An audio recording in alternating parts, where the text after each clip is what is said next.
Welcome to Trending Upward, and this is Chad Hayes. I want to thank you for tuning in to today's episode of Trending Upward, and I trust that the podcast today will be a help to you. It is my desire that the Word of God be used in such a way on this platform that it would be a help to you as you seek to trend upward. It is important that this life that we live be an ascending Christian life and not a descending Christian life. I trust it to be a help to you as you listen today.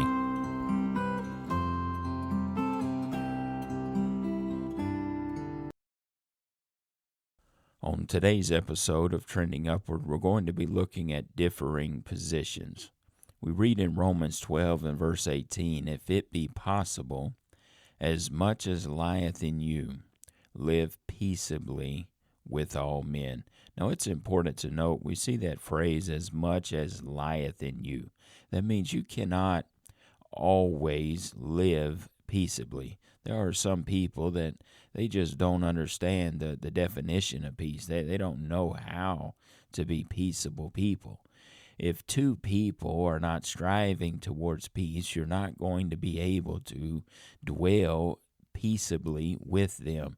So as much as lieth in you, live peaceably with all men. I came across some things this last week that I believe would be a help to us as we look at differing positions. And first off, be slow to speak and quick to listen. James 1 and verse 19, "Wherefore, my beloved brethren, let every man be swift to hear, slow to speak, slow to wrath." So essentially, what we can learn from this is that you and I don't need to win every argument. So many times, if we aren't careful, we worry about winning arguments rather than winning the individual, rather than winning the person. You know, you can win an argument and you can lose a person.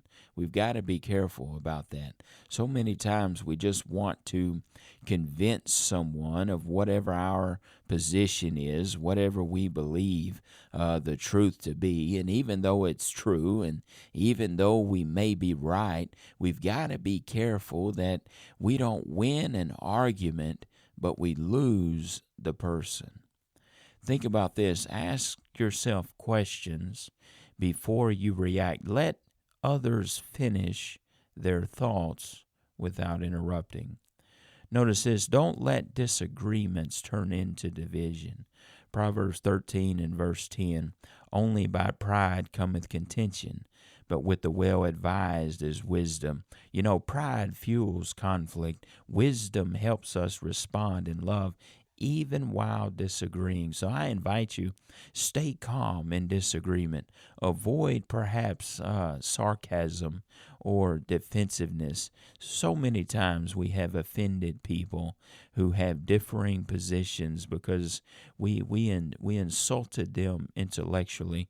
You know, some things I don't like, even at times in teaching and preaching when I hear it. I don't like for people to be referred to as stupid or an idiot because they believe a certain belief, maybe from their childhood, or maybe they've not always been Baptist, or maybe they don't have the proper understanding of the Bible. I don't know that we have to, or I know we don't have to insult people who have differing positions than we do on a wide array of topics. We just don't have to be insulting.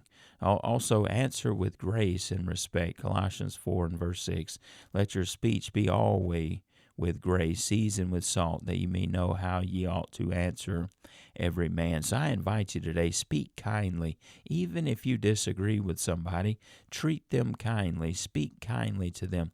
Season your words with wisdom and gentleness and grace. And when we think about seasoned with salt, salt preserves. I tell you what, if you want somebody to remember what you said to them next week, next month, next year, season those words with grace, and it will act as salt. It will preserve those words. Ask yourself, when you're dealing with someone who has differing positions, will my words heal them or will it hurt them? Will my words build them up or will my words tear them down. Also, I invite you to avoid foolish arguments, 2 Timothy 2 and verse 23. But foolish and unlearned questions avoid, knowing that they do gender strife. Not every disagreement needs to become a debate. I invite you, avoid pointless arguments that stir up division. So many times, again, even if we have the right position, we are argumentative. And we end up getting into debates, and tragically, sometimes these end up turning into a fight, a verbal dispute with someone. And it's tragic because even though we may have the right position, we end up losing the individual. So I invite you today, choose your battle. Stay focused on what truly matters. Because at the end of the day, we may disagree with somebody over some petty things and some minute differences that we have. But what if they're not even saved? Also, I invite you, be gentle, even when correcting. 2 Timothy 2 and verse 24. And the servant of the Lord must not strive, but be gentle unto all men, apt to teach, and patient. So I invite you, be approachable. It includes being gentle, even when you're right. If someone's wrong, correct them kindly. Don't correct them harshly or with pride. You'll never convince them that way. And lastly, love them above all. 1 Peter 4 and verse 8, and above all things have fervent charity among yourselves, for charity shall cover the multitude of sins. Love is the foundation for us just being approachable. It keeps you patient and it keeps you kind when you're dealing with differing positions, and open to conversation even when there's tension. I invite you, let your goal be to love others and not necessarily just the victory. Sometimes we get all caught up on the victory. I've got to win my debate on this position. I've got to win my argument that I have on this position. Be careful with that, because if it's over something that doesn't matter, and then an individual tunes you out, they no longer want to be around you anymore, they no longer want to be in your presence anymore because they view you as confrontational. You always have to win. You always have to win every argument, every debate, even if you have the right positions. Be careful. We've lost an individual because we have fought and we have battled and we have created division over things that do not matter.